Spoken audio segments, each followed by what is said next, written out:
બંગાળમાં મતદાન ચાલી રહ્યું છે અને તમામ ઉંમરના ઘણા લોકો સવારમાં વહેલા તેમનો મત આપવા માટે બહાર આવ્યા છે. કેટલાક અલબત્ત કદાચ જેનઝી, કેટલાક જેનઝી નથી, પરંતુ યુવાન તેમના 30માં પણ છે. તમારું નામ શું છે સાહેબ? મારું નામ સુરીત સિન્હા છે. અને તમારું નામ શું છે મેડમ? સુજાના સિન્હા. ઠીક છે, આપણે શરૂ કરીશું. તમે સવારમાં વહેલા તમારો મત આપવા આવ્યા, બરાબર? ગરમીના કારણે કે બીજું કંઈ?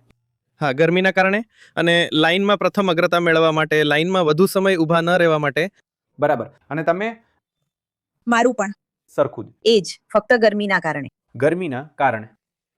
સર, મને એક વાત કહો, મતલબ કે તમે એક યુવાન વ્યક્તિ છો. હું તમને કોઈ પક્ષ વિશે નહીં પૂછું, કારણ કે અમારે તે જાણવું નથી. પણ આ ચૂંટણીમાં જેમ કે સૌથી મોટો તો શું રહ્યો છે?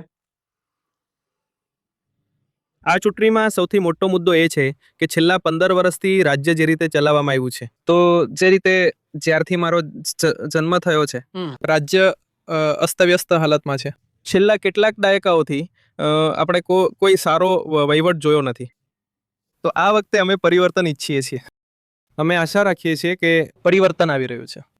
ઠીક છે, બસ એટલું જ. તો જ્યારે તમે પરિવર્તનની વાત કરો છો અને તમે જે પ્રચારો થયા છે તેને જુઓ છો, તો શું તમને લાગે છે કે તમે જે પણ પ્રકારનું પરિવર્તન ઈચ્છો છો તે એ જ પરિવર્તન છે જેના માટે રાજકીય પક્ષોએ પણ પ્રચાર કર્યો છે?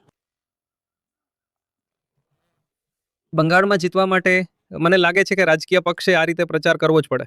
કારણ કે હું જાણું છું કે તમે શું કહેવા માંગો છો. પણ જેના માટે રાજકીય પક્ષ પ્રચાર કરી રહ્યો છે તે મને લાગે છે કે બંગાળ જીતવાનો એ જ સાચો રસ્તો છે. કારણ કે બંગાળની ચૂંટણી તમે ફક્ત ખૂબ નાની વાતો કહીને જીતી શકતા નથી.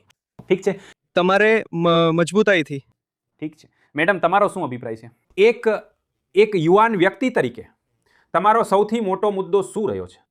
સૌથી મોટો મુદ્દો સુરક્ષા. તમે જાણો છો, આ યુગમાં મહિલાઓની સુરક્ષા ખૂબ જ મહત્વપૂર્ણ છે, પરંતુ રાજ્યમાં પર્યાપ્ત નથી. તેથી તે પરિવર્તન મહત્વપૂર્ણ છે. તો તમને પણ એવું લાગે છે કે જો પરિવર્તન આવશે તો મહિલાઓની સુરક્ષાને વધુ પ્રાથમિકતા આપવામાં આવશે? શું એવું કંઈક છે જે લોકો...